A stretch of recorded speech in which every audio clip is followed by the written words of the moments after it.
Who is that? It's a neighbor. He's into whiskey. It's whiskey? Mm-hmm. Hey, Dan. Hi, Mark. Happy Friday. Happy Friday. Happy Friday Sips Live. My favorite time to be alive. What do we do on Fridays, Dan? Drink whiskey. How is that different than other days, Dan? It's Friday. It's Friday, and we do it with our friends. With friends. Yeah. Welcome, friends. Hi, everybody. We got lots of bottles today, so we know how this is going to go. Yes, we do. We do have lots of bottles today. Yeah. So we have those bottles. Yeah. Some of which are included in today's topic. And today's topic, which let's just ramble a bit until another person or two join. And our stream bit rate. We have too many bits in our bit rate.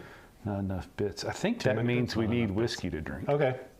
That's where you get your bits these days. That's where we get our bits these days. But well, let's walk through what we got. I think we have enough bits. Yeah. So, hey, Larry. Larry's here. We can start. All right. So the idea was we talk a lot about Wild Turkey 101 being what we call a baseline whiskey. Mm-hmm. And the premise of that is that if we are to judge other whiskeys, if we are to decide mm-hmm. if a $75 or $80 or $100 or $300 bottle of whiskey is worth it, we probably ought to have some basis for how we got to that point. And most of us get to that point over a series of years, drinking stuff and trying stuff. But what you and I have come to kind of separately, but we came to the same conclusion, is if I'm drinking an $85 bottle of bourbon and I can't decide if it's better than a bottle of 101, that's a problem. It's not a good bottle of bourbon. Not a good bottle of bourbon. Not a good purchase, right. Anyway. Yeah. And so good clarification. Yeah, and this came up again as a possible topic for today when I opened this bottle of Larceny a couple nights ago because I needed to make an old fashioned. I just finished a bottle of Weller Special Reserve, which is actually really like using for old fashions.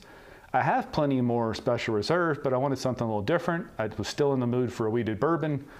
Larceny came to mind. I opened that and went, dang, that's a really good $25 bottle. And that's what we opened. And that's what got us thinking about that. What do you need that for? Well, so now, because last week you made fun of me for not being prepared, cutting the plastic off. Not cutting, pre-clipping. Oh, well, all right. Here, and you could have been doing that while you were making fun of me for being almost late today. I'm going to do this now before we start drinking because I'm a smart man. You're dangerous. I mean, that's perforated. Look, one-handed, you can just flip. There you go. All done. But I need to use my knife. No, you don't. I brought the knife. I'm using the knife. So today is about baseline whiskeys. We definitely both agree that Wild Turkey 101 bourbon is the bourbon we use for that. And by the way, I got that idea or that premise from Fred Minnick, the famous whiskey writer. His baseline bottle, and he probably has knives too, is Evan Williams Black Label. So he thinks that's an 86-point whiskey. It also happens to be 86 proof. And if he's having trouble with a whiskey, he'll go back to Evan Williams as that baseline piece. So I think that's our baseline bourbon for general bourbon. I like to submit Larceny as a baseline wheated bourbon. And the reason that we'll talk about some of these is not only are they good, solid bourbons, it's important that your baseline bottle's available, that it's affordable, because what's the purpose of, if you're comparing everything to a $400 bottle of Scotch, that's not going to be a fair comparison. So that's Eric. where we are. Hey, Eric. Should we start with Scotch, though, because lower proof and all that? Or does it matter? I don't care. Right. I'll tell you that Glenmorangie, we both like that bottle. It is a hell of a baseline non-peated Scotch, and that's where it fits in today's lineup. It's our baseline non-peated, unpeated Scotch whiskey. It also happens to be, please use a knife every time you get a chance. I'm just opening it so to threaten the box. That's like the vermouth in a dry martini. Just have it in the room. Have it in the room somewhere. Yeah. That happens to be the bottle of Scotch. When I was first really getting into whiskey, a good friend of mine was a Scotch drinker, and I wasn't really a Scotch drinker. I still had some leftover Scotch experiences where we raided somebody's parents' bar and got into the Cuddy Sark. And this is what he poured me to say, no, you don't understand single malt Scotch. Give me pour cam. Pour cam, let's go full screen pour cam. And you'll notice a glass problem here. Mm-hmm. After we finished last week, the fan that we've turned off, which is why I will begin to sweat profusely here shortly, blew the tablecloth up and knocked off one of our tiny spirits, wine, provisions glasses. I have more of those at home. I just forgot to bring them. This is going to be a problem because Do you want to drink out of the little one? No, I want to drink out. Yeah, now we don't know. What a Now silly you don't know question. what you're pouring in each glass. Yeah. I do have 2 more of those, Okay. but I forget things, which is why everybody that's waiting for samples, they are in the mail. Excuse me. There are no whiskey samples in the mail. I don't know how to describe it without incriminating myself. Yeah, it happened Wednesday. So I think tomorrow some get there. Larry, yours doesn't get there until Monday. It's a bigger box because other things are in there that I've promised you for 2 years. So, all right, let's get to the actual whiskey here. The whiskey, 10-year-old 10 years old. Highland, right? Highland single malt.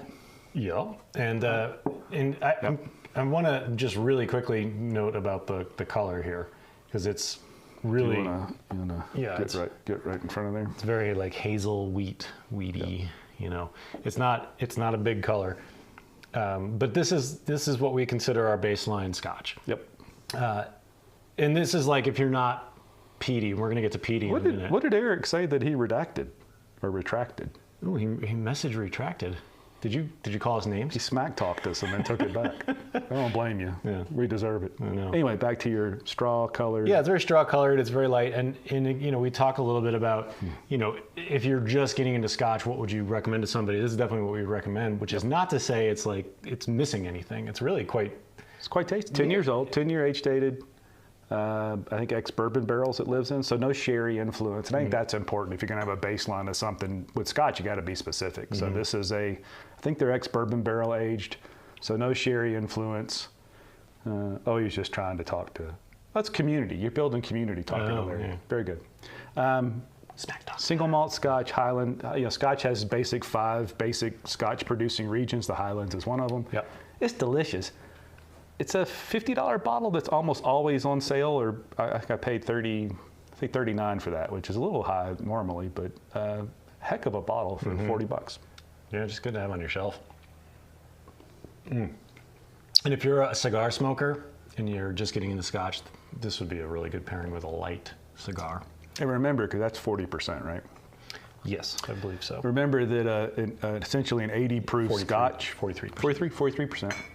Not the same as, it's not a 1-to-1 proof thing with American whiskeys because it's a used barrel versus a new barrel. Scotch aficionados lean more on the distillate instead of it all being, I mean, it's still a lot of the flavor, most of the flavor is barrel, but it's less or different influence than American whiskey. Eric, one of the ones we like, if you're into more of a bold flavor of the Glenmorangie, the La Santa, if you haven't had that. Yeah. I've had I don't know how to say it, the Quinta Ruban. I've had that before too. It's quite good. Actually, I had it in one of those little sampler packs, those little 200 milliliter sampler packs. Delicious. You can't, Glenmorangie cannot go wrong. They do not make a bad whiskey. This is really good. Yep. I'm not going to be able to drink all of this if I'm going to get through all these. Well, we're at your house. That's true. It's nothing like your kid coming home and. Yeah. She sees that we have whiskeys on, she just rolls her eyes. So Glenmorangie we should is go our. back to the regular camera. Oh yeah. We really need somebody else to help produce. We need a this. producer who's going to move to Colorado just for this. So sticking on Scotch here, we both like peat. Peat is peaty. Peat is peaty. I haven't even finished one glass yet, and I just said peat is peaty. Peat is our jam for scotches. 100%. And there's a lot we like the Lafroig 10 is a good one. Yep. In Lagavulin, the 16 is quite good, but it's not really like an overwhelmingly peaty one. But if you're, again, we talked a lot about this Ardbeg 10, which is the best introduction you can get to peated, as far as I'm concerned. And one of the reasons is because you can get it anywhere and it's not expensive, which fits our criteria perfectly. So to have this on your shelf kind of anytime is attainable, it's easy, and it's delicious. It's also very peaty, but not as funky as the Lafroig. So I've always said that I think liking peat or not liking peat's a genetic thing. I just don't think people acquire a taste for peat. But certainly if you like peat, you could be a little turned off by how funky Lafroig is, and Ardbeg really, it's very peaty. It's just somehow not quite as briny or Yeah, it doesn't. Band 80 is Lafroig. It doesn't feel like you're chomping on some smoked salmon. You know, it's like a hint of it. It's like it's an entry into peat. I think we need to go to Eric's house. He has a Glenmorangie 18 that he hasn't cracked yet. Eric, one of the things you should be learning via this Friday Sips is to open your bottle. Especially when we're around. All right. Delicious. Will you be offended if I dump this? No. Okay. Will you be offended if I don't? I would never. All right, Ardbeg. We've had this almost every week so far in our Friday Sips Live. Here, let me get pour cam. Oh, pour cam. We'll go back to the inset. Okay, get the knife. You have this stupid knife. Yeah, that's funny. And I brought it over, so I want to use it. All right, I tried to pour light that time because I poured too much for me last time. Well, even a lighter color. Yeah. All right, so this is what we're drinking. Ardbeg 10. You can find it anywhere. Show them how light that color is. Yeah, to see again, really straw colored. So another 10-year-old whiskey, definitely ex-bourbon barrels here, no sherry influence. Not that different in color, honestly, from the Glenmorangie. Boy, it's a different nose, though. Oh yeah, I can smell it from here. I haven't even put it up to my nose yet. All right, give me a pour cam. You cannot go wrong. You cannot go wrong if you own a peated Scotch. And that, by the way, we're talking Isla peat.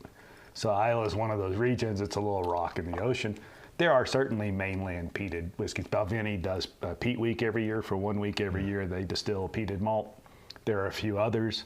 But once better fuel sources came available on the mainland, they quit using so much, or inland, they quit using so much peat. But to me, peat and Isla are synonymous. That was just fantastic. This is so good. And if you like, I mean, if you already like peat, you're going to find this to be like almost diet peat, you know? Like it's very peaty from a part per million. And it's not as sophisticated as a Lagavulin. Sure. But boy, it's just lemony, and you can taste the ocean. I wish I had a dozen raw oysters and some gumbo right now to go with that. All right, who can we call? Yeah. And you guys out there, fishmongers? Delicious. Strangely, Eric's with us. He's got more open than unopened. Attaboy. Good man. Attaboy. I got too many unopened, honestly. If I had more unopened, if I had more open than open, that'd be a problem. I have about 120 unopened bottles, which is a lot. An issue. No? Yeah, fair. It's spewed out into the other closets in the house. Luckily, I know a place where you can. Look, I've got 20 or 30 open too, so that's bring them all by. No slouch there. You know where to bring them. Maybe while it's hot. Oh, look, it's a dog. The dog came in. The dog has learned to open doors. Hello, dog. We don't have a dog cam. Hey, wait, yeah, we do. Sure, we do. So everybody, come here, Mika. Come here. Back up. Don't knock over everything. Back up. Here, dog cam. Dog cam. Dog cam. What? Dog cam. Mika did drink beer the other day. Oh, nice. Yeah, because I spilled it, and he did his job. Yeah, that was crotch cam for way too long. Sorry, guys. All right. Anyway, back to the whiskey. Hey, dog. Hey, could you sit down, dog. please? Okay. Yeah, no whiskey for the dogs. No whiskey for the dog. All right. So Ardbeg. So that's our gold standard for peated whiskeys. Well, our baseline. Baseline. Yeah. You need a bottle to always come back to for other peated scotches. Hard to beat the quality of Ardbeg. Yeah. And it's a $50 bottle.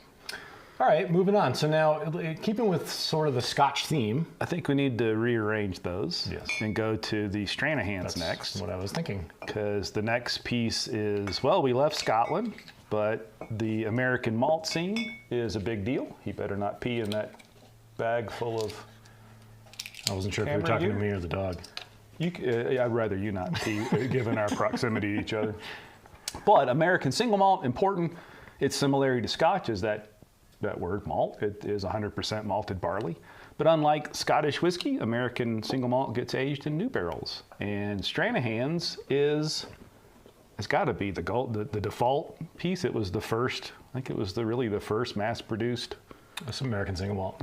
Single malt, and it's here in Colorado, which is cool. Yep. Now, the baseline bottle should probably be the standard yellow label. I don't know what they call it. The regular old Stranahan's. It's a $42 bottle. Yep. I don't particularly want that bottle around as a whole bottle, but I really love these single barrels. So we're kind of substituting something that's more fun. But I think Stranahan's is available in a lot of parts of the country. It should be everywhere. And if have you guys? I mean, you guys are all over the place. Have you guys seen this bottle on the shelf? Because I've seen it in a lot of places, but I haven't been everywhere. So, but I know it's in the Northeast. I know it's in California. I haven't been everywhere either. I've been everywhere, man. I've been everywhere. Stranahan's is excellent. Where are you again, Eric? Eric, where are you? Are you in Maryland? No, that's the other guy. Yeah, so Westward might fit for a baseline bottle. Of course, anybody's baseline bottle could be whatever it want. McCarthy's I haven't heard of, but you ready for a pour? Yeah. Oh yeah. Yes, I'm ready for a pour. Oh, good. I think I need to cleanse my cleanse glass thy palate when we move continents. Can you also hold thy can I dog? have my glass so I can cleanse it, or do you need to take it from me? Yeah. Okay, so Eric's in Tennessee, so that's definitely not too far, or that's part of the world. It's everywhere. It's part of everywhere. It's a beautiful part of the world. I took your water. You take everything of mine lately. Take it back. All right, give me on pour cam. Pour cam. We need music and sound effects. Knife cam. Knife cam. Knife cam. All right, knife cam. Just threatening the bottles now with a knife. So a much darker color here. I was a bit of a smart ass early on about American malt. It's like, imagine what the Scots could do if they'd use a new barrel. But it's just a different vibe. All right. Oops.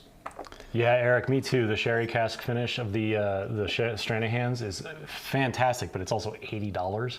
And if you do it side by side with the Glenmorangie, yeah, La Santa versus that, yeah, twice the price. La Santa every time. It's delicious. Don't get me wrong, but boy, for $80, it's a hard sell when Glenmorangie is it's like half coconut the price. now. We get coconut off the top of that. Oh, I cut myself. Well, because you keep flipping a knife around like it's a candy cane or something. Yeah, of course you cut yourself. How long into this are we? I just want to note the time of how long it took me to cut myself. Now we're live streaming. So you'd think early on, two reasonably intelligent people would think about the downside of 7 bottles of whiskey and a knife. So the big flavor to me with any Stranahan's is caramel. Caramel, and I love it. He's drinking out of your glass. You got good taste. You know who else has good taste? Because he gave me this glass. I bought those glasses and gave them to Dan. I love this. I have a bad glass fetish. Yeah, and those didn't quite make my. I love this one. This is my second favorite glass. This is delicious whiskey. I said to you when we were thinking about what to bring, I wasn't as happy with that Hazel's single barrel pick as I was the Total Beverage, the first one. The guy's really good. This is really good. Yeah, you're right. I get a little coconut, but for me, it's mostly caramel. Definitely a candy something. Yeah, in there. Delicious though. My gosh. But Stranahan's, the standard yellow label, absolutely good example of American single malt. Now we debated because we both are gigantic Deer Hammer fans, and again, it doesn't matter. You can pick whatever baseline whiskey you want. We didn't pick something like Deer Hammer's American single malt just because it isn't available everywhere. And for the purpose of the discussion, we want it to be a more widely available whiskey. But either one, honestly, if you see both. And what's funny is those two whiskeys, drastically different. They're very different. Lenny does a light char, heavy toast barrel for all of his whiskeys, and it comes through particularly in the American single malt. Man. I haven't had this in a long time. It's really good. And you have a bottle of that. I do. I'm excited now for it. But I don't have to open mine because there's one right here. Yeah, I have another one too. I don't have to open mine. It has multiple. Because there's another behind this one in line. Very good. This is fun. Yeah, this is a good one. And, funny enough, when I moved to Colorado, Stranahan's is everywhere here. It's just, it should be on the state flag, honestly, at this point.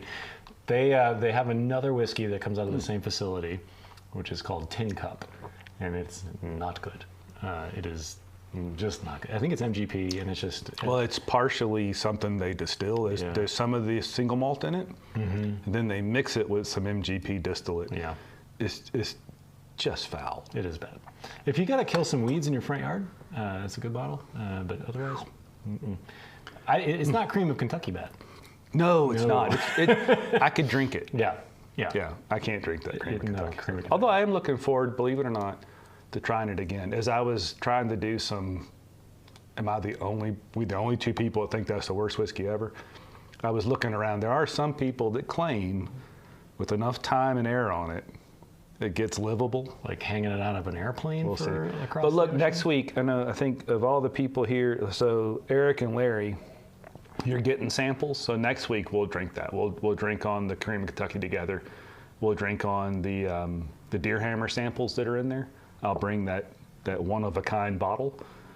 So that's going to be fun. Everybody gets to drink something that doesn't. Now, Lenny, I'm sure at some point will or has bottled the barrel that our bottles came from. Yeah. But at that particular point in time, it's a one-of-a-kind bottle. I don't know where my bottle is. This is just the standard one, but I have the bottle that I chose. I think it might be oh, you know Delicious. what? Look at this. We didn't even open this. Oh, look at that. Yeah. Very good. Yeah, it's up there. Okay. Anyway, we'll drink that next week. Yeah. So if you get to visit us next week, make sure you have those samples that I did not mail to you via a commercial mailing facility. Have those ready. All right. Westward. Do you want to skip over? Westward finished in Pinot Noir cask. No, I think we need to take a break now. Okay. We got to slow down. So what we're going to do is take a break from the baseline whiskey discussion and open a bottle of Sazerac, Baby Saz, because Dan hasn't had that. And when I stopped to pick up some bottles that normally I always have, but I didn't quite have them recently, it turned out there was some Baby Saz there, so I bought some, so we're going to open that up. Even showing you the knife without using it. Baby Saz to whiskey geeks needs no introduction. I really like Baby Saz, and I will buy it every time I see it at any price under $40. These were $35. Give me pour cam. Pour cam. And, but I will admit that I rarely just drink it. I do make Sazeracs out of it. I make Sazeracs out of all kinds of wine. Let's wait and see if we see the smoke. Well, then look at the camera ready. The camera ready. All right, hang on. So let's turn that off so we don't You're make gonna have them to nauseous. because I have to like. Okay, so then let's go full. Smoke. Smoke on the Why haven't we Googled that to whiskey. figure out what that is? I don't know what that Well, is. somebody who's watching, Google that. Google why is there the misty stuff when you there open the a whiskey smoke? bottle? Let's see, put that back there, and then we won't make them nauseous while you're putting it in place. Anyway, Dan hadn't had this, so we're going to take a break and stop drinking other whiskey and drink this whiskey. You know, and to clarify, I have had it, but it was only in a cocktail at your house, so I've never had it straight. Actually, I didn't have any of that when I made you a Sazerac. And so, Then I've never had it. so cocktails are interesting things. In the case of a Sazerac cocktail, Pour cam, pour cam, pour cam. it requires glass. rye whiskey. It does not necessarily specify that you use Sazerac rye whiskey, because in fact, the original Sazerac was made with brandy. But it does require some other specific ingredients. You must rinse the glass with either absinthe or herb saint, and you must use Peychaud bitters. You cannot use any other bitters in a Sazerac besides Peychaud. If you do, it is simply an old-fashioned up. It is not a Sazerac. Are we clear? Are you clear? You're goofy. I sacrificed the appropriate amount to the tablecloth gods. Good. As well. Good. Yeah. Cheers. So, Baby Saz is 6 years old. It is 90 proof. It is quite delicious, but it's just nothing all that special. And it should cost you around, what, $30? It should cost you $30. I paid $35 for that. Yeah. I've seen this on the shelf for as high as $125, which is insane. Delicious. That's quite good. Remember, and that is a Kentucky style rye. So probably just barely rye at 51 or 2 or 3. You do get quite a bit of rye in it, though. It's very good. Yeah, I mean, that's actually surprisingly rye-y. That's a thing I just made up. Yeah, that's good. I would buy this for $30. I would not buy it for $120. Would you continue drinking it if I just always had it here? Yes. There you go. Quite good. I like when you leave your things here. On purpose, or would I just forget stuff in the garage? Yeah, well, both. This is quite good. I think the thing with Baby Saz is because the grown-up Saz, the non-baby, Never had it. It's become a thing, and I think that is, it has the same problem as Weller Special Reserve, which is because Pappy has become a thing. all the things below it where, oh, we can afford it and get the pappy. No, it's not the same thing. One of the benefits of baby sass, though, is in certain parts of the country, it's plentiful. Like I rarely see it. I was really excited when I saw it today, so I bought it, but I rarely see it out here. And as you mentioned, it typically brings silly prices. But, you know, if you're in New Orleans, there's a Sazerac distillery and experience right there in downtown New Orleans. You can buy all you want right there. This is really enjoyable. It's good. You know, it's I don't know why I don't just drink it more often, but typically I make a lot of Sazeracs. Yeah. As a rye, I mean, if you like the rye flavor but don't want a blast of it and you want something smooth, this is great. I'll agree. That's all. You know, it is the Kentucky style rye, just barely a rye, but it does have more of the rye characteristics than what we're going to drink in the Rittenhouse, I think, and certainly more than what I've got open right now that I've been making Sazeracs with, which is Knob Creek rye. And to be clear, this is not our baseline rye. No, we're taking a break from that. We're only opening this because poor Dan had never had it. Never had it. I am a magnanimous person. I have passed on this bottle many times, and I don't think I should have. I know. Poor you. In fact, I passed on it the other day at Hazel's when I bought that Baker's. So, lessons learned.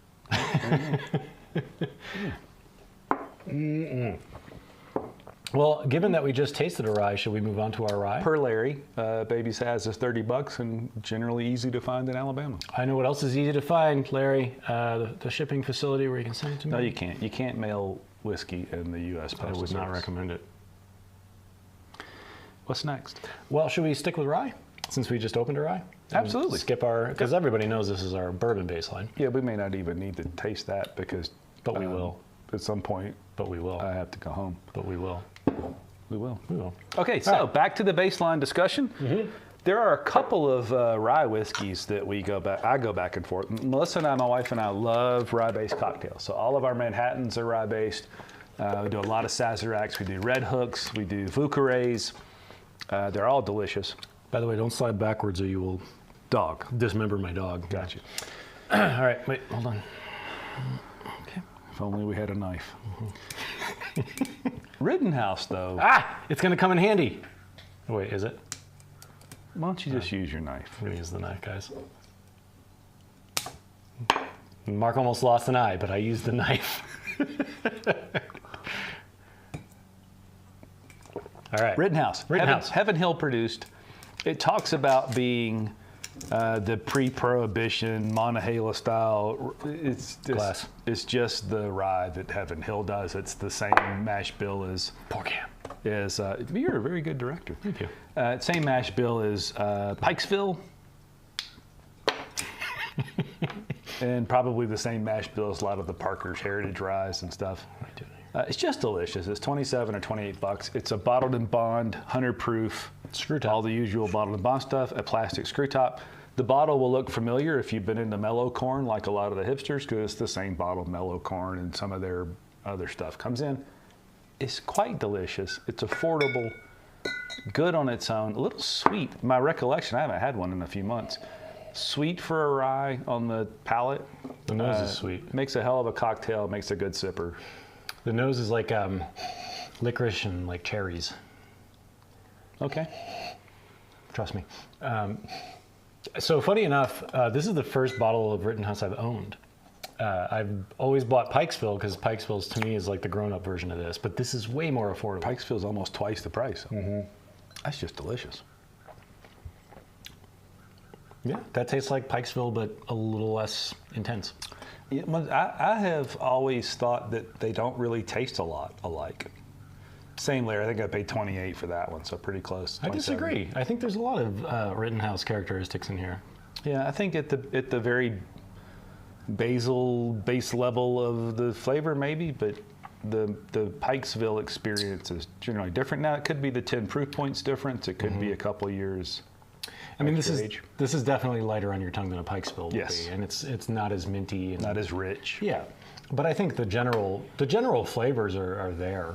I mean, to me, this is very, very. I mean, this is very Pikesville to me. It's a shame we don't have a bottle because I have a bottle of Pikesville. I could have brought one. I did look for a couple bottles of Pikesville while I was out, but I did not see one. I have one. Maybe that'll be an episode. One Friday, I'll bring a comparison. We'll compare the same. Yeah, I think this is to me very much Pikesville. It's like the shadow of a Pikesville. You know what I mean? It is very good for the money. It is. And as somebody who claims not to care about packaging, I really don't care that it's a cheap bottle with a seam on the side and a plastic cap.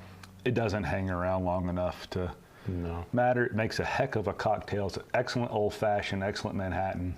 And this sips very good by itself. And this goes back to our original goal, which is to have a baseline for what makes a good whiskey in general, right? And so many of the ryes you'll come across are the 95.5 MGP ryes because it's so prevalent for sourcing. It is a drastically different rye than that.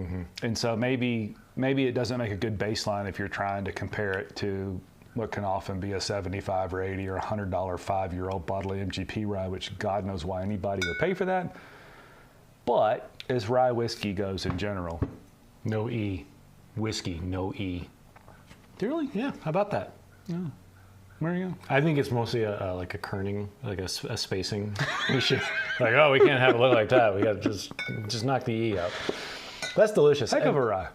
And, you know, having come just from the Sazerac, these are two very interesting ones to compare. They're different. They are. This, to me, is a more full-bodied rye than this is. Yeah.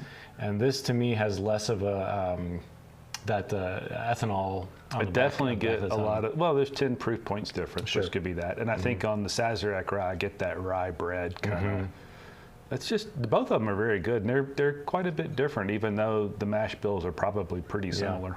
And you guys who are watching, I'm curious to see as we go along this line. I mean, Eric, you've been kind of vocal, and well, Larry too.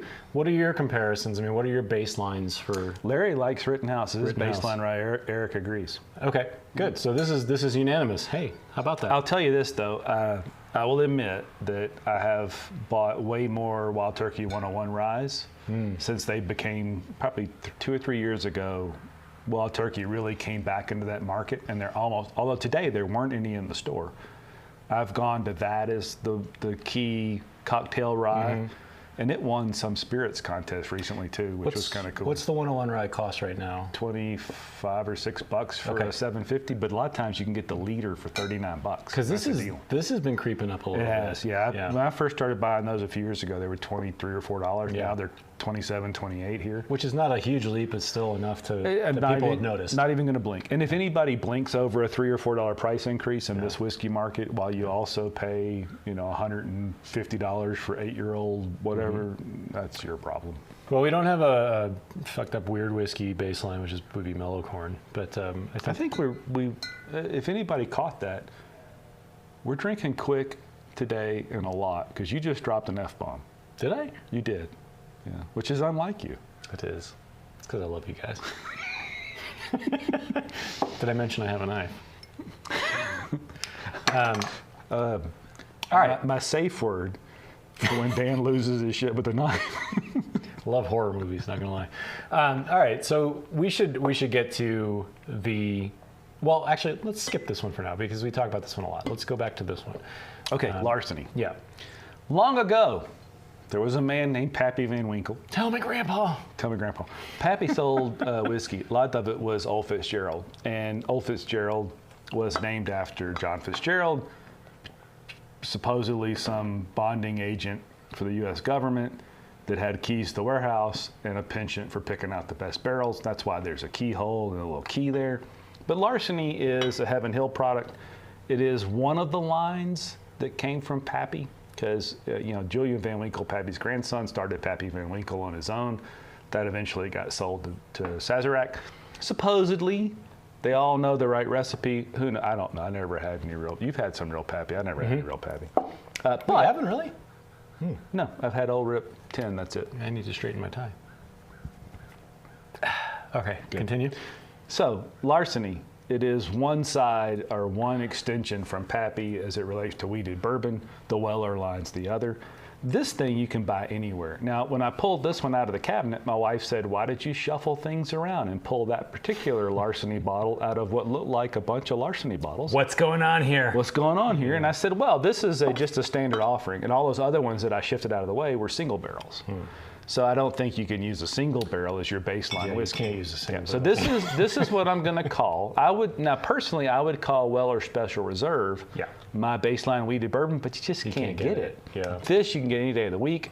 That's why I picked that. While we're testing, we'll do this later, but just because We did this Redemption last week. And I'd be curious to do a side by side. Because this would be a good test. Very right? good, yeah. Okay, so. That's a very good test, because that was what, 30, 40 bucks? 30, it's like, yeah, well, it was a gift, so it was free dollars. But whatever, normal But it's in the $30 to $40 range. And not it's special 96 people proof. that give shit given to them. But that's an MGP piece of weeded bourbon. This is a Heaven Hill. Look, we've all been drinking. Dan, we've all been drinking, Dan. Excellent. You have to pour. All right, pour cam. It's on. All right, well, I got to finish this. I say that like I never leave the wrong camera on. Never. All right. All right, pour cam. I am, if nothing else, I am consistent. If for Larry, I know is a bike geek, but for anybody that's a bike geek, this is a Specialized branded piece of swag from Specialized, the bike company, and it also has on the other side Shiv. Because Specialized has a time trial bike called a Shiv, and as we all know, criminals and malcontents like Dan always have a Shiv handy. I got this in Belgium. Very classic. All right. So larceny. Heaven Hill. Wheated bourbon instead of the rye in the middle, so corn, wheat, malted barley rather than corn rye malted barley. So I admit 92 proof, non-age dated, but no age statement on it, so it's at least 4 years old. It's probably 4 or 5, 6 years old. Yeah. I admit, not the biggest wheated bourbon fan. I am not offended by wheated bourbons, but I don't go to them naturally, except for Pappy, because Pappy was delicious. And I hate to say that, I hate to admit it, I feel bad, but it was really delicious. But you have a little sweat in the creases of your neck. Thank you for noticing. It's hot in the garage. It's very hot in here. All right. I think that is a delicious example of an affordable, available wheated bourbon. If there's a knock on it, it's pretty thin. It is. And here's my problem with wheated bourbons. And I feel like if you were in a contemplative mood and you were sitting by the fire in your chateau by yourself, contemplating life, this is good because it takes time to appreciate what's happening. Because that was a ridiculous statement. Thank you. But it's true. It I've does written take novels. It takes a moment. Novels. It takes a moment to come on. It does. And I think that's my problem with wheated whiskeys is I don't have that patience. I don't want to wait there. But it just takes a while for the wheated flavors to really blossom. And I think that's the problem I have with wheated whiskeys is they're not, especially when you drink all these other ones, these ones have a very much of a wow factor right up front. It doesn't have to be big, it doesn't have to be bold, but it's just fat. It's fat, it's big, it's noticeable. Whereas wheated is like, I'll just be over here out back, like come see me when you're ready. You know, like I think that's fair. Yeah. And I think Larry saying OWA 107 was his. Until it became crazy. When I was buying them left and right for $23, all day long. That's the one bottle of Weller that I really like. Yeah. I mean, and even better than the 12-year. It's a shame you don't know where there's a pile of those stuffed in the cabinet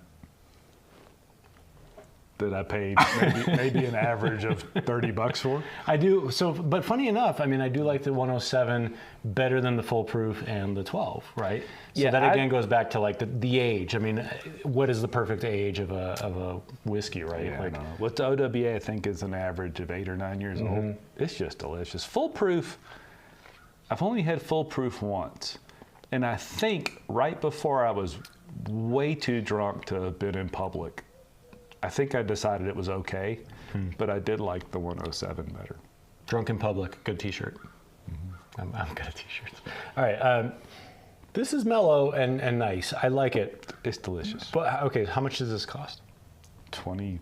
I haven't bought one in forever. $25 or $26. All right, so I mean to have it on the shelf, no big.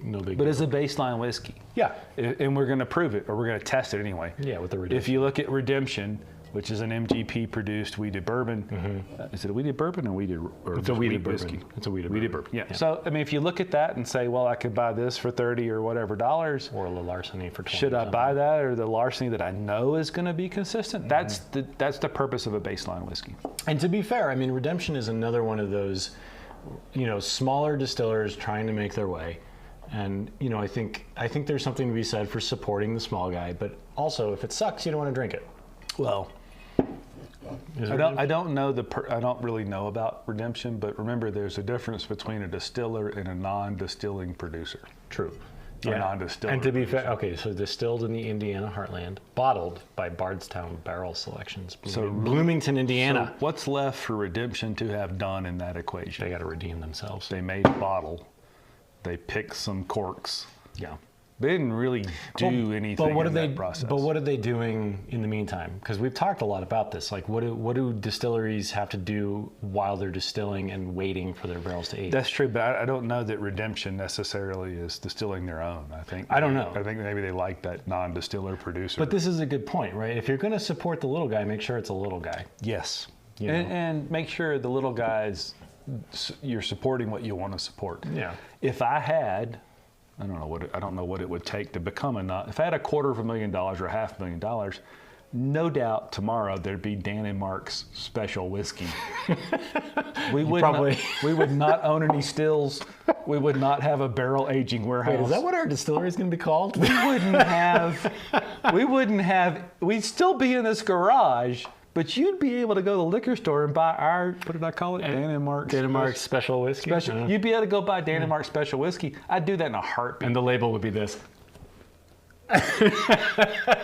So I'm not throwing shade here. I'm just saying, if you're a non-distiller producer these days, you don't necessarily have to do a whole lot other than come up with labels and marketing and some dollars for distribution. I will say this: the larceny is just so. It's right. I mean, it's right. And I think there's some whiskeys that are just right. And I think, I don't like wheated whiskeys, but when I taste this, there's nothing wrong with it. And I think it has all the characteristics and everything that you need as a definition of a wheated whiskey. It's right there. Yep. And for the purpose of this, if you need a baseline wheated bourbon to compare to other wheated bourbons, I don't think there's much better to look at than larceny, because it's available everywhere. Mm-hmm. It's a reasonable proof. It's a reasonable price. And the nose is wonderful. Breaking news. Eric will send us samples of Weller Full Proof. That's not legal. He'll drive them here from Tennessee and drop them off. That's probably not legal either. Anyway, some way he'd be willing to get. Now, Eric, the purpose of this is not for us to glom free samples. But I'll tell you what. We could open up some OWA. I've got some OWA store picks. I've got some regular OWA. I've got some special reserve store picks. We could have a whole day of nothing but Weller stuff. A whole day? A whole day. I'm going to set up the nap area over there. You're going to set up something. Snacks. All right, are you empty? I am empty. All right, I got a little bit left here. And we are running, I would imagine, I have no concept of time at this point. I would imagine we're running long. All right, well, let's get through this. So really all we have left to drink is this and this and this. We don't have to drink And we don't have to drink this. And we don't have to drink this. We can save it for next week. We did not like the last one of these. We did not. And I tried to wiggle my way out of not getting that. Did not work. Casey, let me tell you what. 42 minutes. Thank you, Larry. Poor Cam. Yeah. Larry's making a bid for the producer Larry, spot. You're going to have to move to Colorado. I don't know. He's doing a pretty good job from Florence, Alabama. True. All right. Wait, before we move on to that, let's talk about this. So Redemption we tested last week, if you were with us, and both of you were. This is Redemption. It's an MGP. Mark and I both do not get enthusiastic about MGP. I thought this was A-okay. And Mark did not. So this is. I didn't think it was terrible. There's plenty of other things I'm going to drink per the baseline theory of if this is $30-something, right, and my baseline is this for 20-something. Right. Why would I buy this? So we're going straight from our baseline to this. So let's see. That's a great comparison. It's a great comparison. We're testing our theory. I'm going to say nose-wise, it holds up. It does. Wonderful nose. It's a little sharper than the larceny. Mm-hmm. It's lighter than the larceny by a long shot. I was going to say the opposite. It seems to bite the palate a little. It's 6 proof. That's 12 proof points higher. Yeah. No, 4 proof points. 4. I don't even math. Are you kidding me? It's 4. Now we know it's time to stop. Yeah. Dan outmathed me. I did. I outmathed you. It's 4 proof points higher. This is a richer flavor than. Really? I think the exact opposite. Now that I've drank that first, this actually feels a little thinner. I'm the opposite. But quoth the Raven, both are quite good. Eric says he's happy to send some samples. Well, we wouldn't know anything about that. But I don't. It feels a little swarmy to have people send us. Yeah, we wouldn't want you to email us at dan@browntimemedia or mark@browntimemedia.com. I think this holds up pretty well. I think more of this against the baseline than I did the other day. And I think that is the purpose of baselines. Because now I can say, all right, look, I know this. Yeah. I have this. Right. And now there's a $6 or $8 or $10 differential. I might actually now think about buying that. Larry, no, it's not always a wheated bourbon. There are others. Yep, they do ryes, they do rye-based bourbons, they do a few different things. But okay, so if you saw both of these on the shelf right next to each other, though, what would you buy? At this moment, I'd probably try the Redemption because I've got plenty of that. Okay. And now I know that side by side. But be honest, because this says MGP on the it says Indiana on the back. Look. What it tastes like, how enjoyable is the arbiter. And I'm telling you, I tasted against I love my baseline. I don't dislike it. But now when I can taste them side by side, which is the point of having a baseline, I can now see some characteristics of this that if I have to spend $6 or $7 more, I might give that a try. This actually has a little bit more pepper to it, which I kind of actually like. Spicy. Yeah. I'm surprised. I'm really glad we did this because last week I wouldn't have bought that for anything in the world. I think this has a fuller flavor, actually. Or sorry, this has a fuller flavor. This has a little more pepper to it, which I kind of like. So I actually like this slightly better. Which at the moment, I think I like it a lot too. I don't know if it's better, but I like it. I like it way more than I did last week. Yeah. Well, because we also drank a bunch of high proof stuff before we drank this last week, to be fair. Well, but again, that's kind of the point of having something you know well. I feel like I know larceny well. Yeah. That's the whole point, is having something you have a relationship with, that you understand, that you can go back to, that you're probably going to have on your shelf, and compare that to a different whiskey when you're not quite sure if it's worth it. I'm definitely liking this more. I mean, I didn't dislike this last week. So this is good. There you go. It's impressed. There you go. Well, that's a great example. Yeah. Why don't we wind things up, Dan? That's a fine idea. Why don't we wind it up by opening up that wooden... All right. Okay. I'm going to take a little sip of this because I like this. We're going fast. Take your time. Yeah. All right. So this Woodinville, let's talk about this because I'm in a whiskey club, like a bourbon of the month type of club. I support Spirits Wine Provisions. Casey picks his barrels every month. Sometimes I like them, sometimes I don't. What Dan's saying is support your local liquor store. Yeah, absolutely. Casey has had a couple good picks. There's been some that I've not loved. Stinkers. Yeah, stinkers. Woodinville, in the past, we have tried this. We did not like it. And I saw this and I was like... I just nosed the water. How's the H2O? Yeah, how's that striking your palate? So this is a private select single barrel bourbon. When I bought this, Casey was not in the shop, but the gentleman who was, who I had just met recently, said it was pretty sweet. So I got the sensation that perhaps you and I were not going to like this. Did he mean sweet as in sugary, or did he mean it's pretty sweet, man? No, like it's sweet as in sugary, like fruity, and fruity can very quickly go into bubblegummy, which we both do not like. No, we do not. So this is 116.22 proof. I'm expecting that 0.02 I wish we had a proof knife to help you open. Oh man, if only we had a knife. Throat clearing. Saw. I can't really see that. I'm going full pour can. Full pour can. Oh, excuse me, full pour can. There you go. All right. Here, oh, my glasses. Glasses in the way. This is not great. It's the end of the live stream. This is not going well. All right. Let's see what Dan can do. Anyway, we have had another pick of this. Was that a single barrel that we tried? I don't know. I'm just enamored with how clumsy you are. Even with a knife. The small cut is nothing. I don't know how we aren't heading to the emergency room at this point. Eric and Larry, would it be more or less entertaining if this ended with a trip to the emergency room? Because I could go either way, really. We could go live from the emergency room. Ow! I did cut myself. I don't think they'd let us bring whiskey into the emergency room if they knew. Yeah. All right, Woodinville. We did not like this last time. Well, we did not like whatever expression that was. And look, if we've learned anything, let's not judge a distillery on one particular bottle of whiskey. Especially when it comes to single barrels. Especially a single barrel. All right.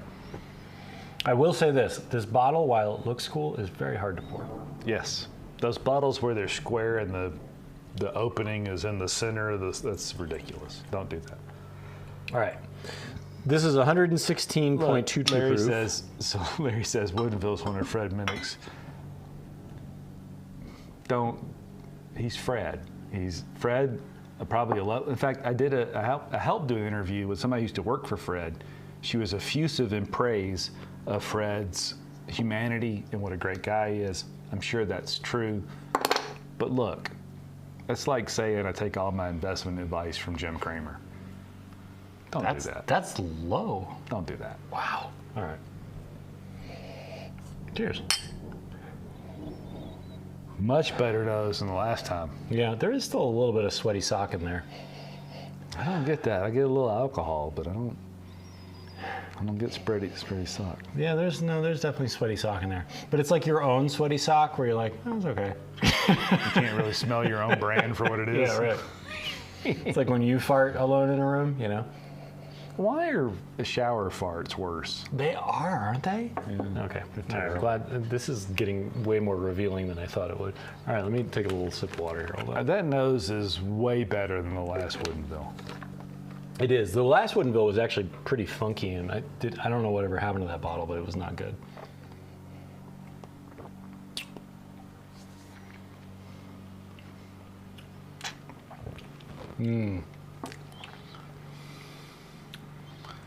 We got to figure something out.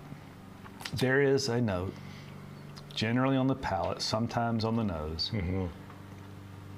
And I used to chalk it up to young. Lenny kind of straightened us out on that at Deerhammer. But there is something, it's charry. Mm-hmm. Sometimes you catch it as marshmallows. Mm-hmm. It just, there's some whiskeys that just have this, it's a wet wood, charred thing to it that is just not enjoyable. That's in there. Well, take a second sip because that was a big blast of ethanol. I don't know. I mean, you get that heat. I mean, it's 116.2. Yeah, but it's not super hot for 116.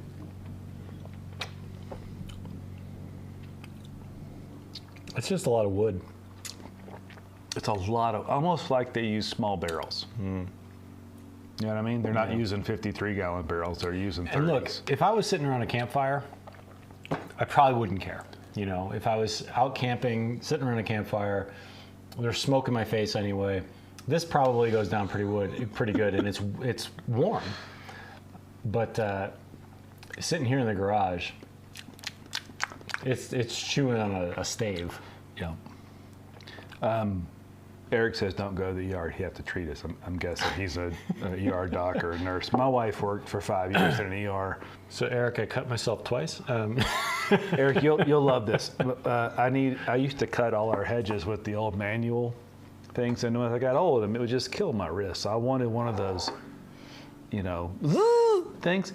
My wife had seen too many ER visits for those, and I was trying. So one day we're in one of the home improvement stores, and I'm thinking, I want one of these. I said, come on, it's not like I'm really going to stick my finger in the blades. And I stuck my finger in the sample thing that was hung on and cut my finger open in the store. We're like the folksy tale that you tell people, like the warning tale, you know? At least we're honest. Don't do this, you know? We're going to end up in a children's fairy tale. I don't. It's not terrible. It's not. It's not. It's not like. But so I want to identify what that flavor is. I get that flavor in so many whiskeys, and I don't like it. So here's an interesting comparison. So last night I went over to my friend's house that I gave all my giveaway whiskeys to, and they liked some of them and they didn't like some. And we universally hated Wilderness Trail, which is the one that you and I both hated. And that one is just basically like, here's a charred oak stave in your mouth. It's not good. This has some of those elements, but this is actually drinkable. Like it's not bad. It's just I want to figure out what that flavor is. If you had a friend that was coming over that's not a whiskey friend, and you said, okay, listen, when you get this note of whiskey stave, here's what that tastes like. and you don't want them to run screaming from the room, this is a good one to give them. So they talk about their meticulous process, and they are a craft distillery, so I give that, because this is made in Washington State. Mm-hmm. And they talk about, let's see, creme brulee, spiced and spice cabinet, as well as the notes of rich caramel, dark chocolate, and vanilla bean. Do you get dark chocolate or rich caramel? I get like, if you got like a 90% cocoa chocolate bar, sure. On the nose, I get the chocolate. But it's mostly wood, and that's not necessarily bad. And actually, I kind of like this if you're trying to get the wood flavor isolated and not in a gross way. It's not bad. But this is too much wood. It's too much oak. It's too much char. There are good flavors in there, but I agree. It's overwhelmed with that flavor. And I wish I knew. Maybe somebody could educate me and say, well, what you're actually tasting is this, and this is why it's there. I'd be open to that, but to me, it's just so dominant. Yeah. The nose is quite good. The nose is delicious. The finish is lovely. Mm-hmm. Once that dissipates, whatever that char or wet oak thing is, once it dissipates, the finish is quite good. That's one of the good things about this, is that you get that char flavor without the funky aftertaste. Correct. It is a lovely finish. I wouldn't be so willing to throw this in the giveaway box. No, and I think a little air on it could make a difference too. I agree. Yeah. If anybody knows what that charry, wet, stavy, oaky thing is, I'd love to know. Yeah. Maybe it's char and wet oak staves. It could be. All right. Hey, so that's our baselines. We did not open the 101, but we will. But it's a baseline whiskey. So I think the point is it's helpful to have a place that you're familiar with. It does take a little bit of investment. You got to buy some of those bottles and live with them. I don't know how many bottles of Wild Turkey 101 I've consumed, but it's a lot. Let's look at this. So $22. I paid $23 today. $25. What is it? I don't know. 50. 50. 50. And Glenmorangie's about 50, but you can catch it on sale for 35. I mean, for around $100, you could have a really well stocked. That's a good way to look at it. If you just bought the baseline whiskeys we put on the table, you'd have a heck of a bar. Yeah. Eric, if he had a dime for every time a patient has jammed his finger into a sharp object. Eric, I got a rash I need you to come look at. Come to Colorado, bring Antique 107. That's not the way the ER works. Eric's on the fence about the Wilderness Trail. Really? Yeah. That is hands down one of the worst whiskeys I've tasted. Hands down. So I'm curious. Wilderness Trail. I'm curious what you're liking about it and why it's getting awards. Speaking of hands down worst whiskey, remember next week we're going to drink on the Cream of Kentucky again. You're going to have to drink some. Do I have to? Yep. And anybody that had those samples show up at the house, if you have time to show up with us, make sure you got those open. Let's all drink them together. Should we make the dog drink it a little? And then I will bring that same Deer Hammer. Or the Practical Still bottle number 2. I got number 1. Because you have number 1. I do. It's right up there. And we'll see if we can talk Dan into opening bottle number 1. Well, yeah, maybe. Maybe I just open it while he's not looking. This has been lovely, Eric, Larry, everybody else that hung out with us that maybe didn't comment. Thank you so much for doing so. It's been lovely. It's raining outside in Colorado, which is a weird thing. It's been raining a lot. Yeah. I don't know why it's raining more now, but I appreciate it because I'm from the South and I miss moisture. It's very dry here. Dan, thank you, sir. Cheers. Cheers. I still got whiskey in my glass.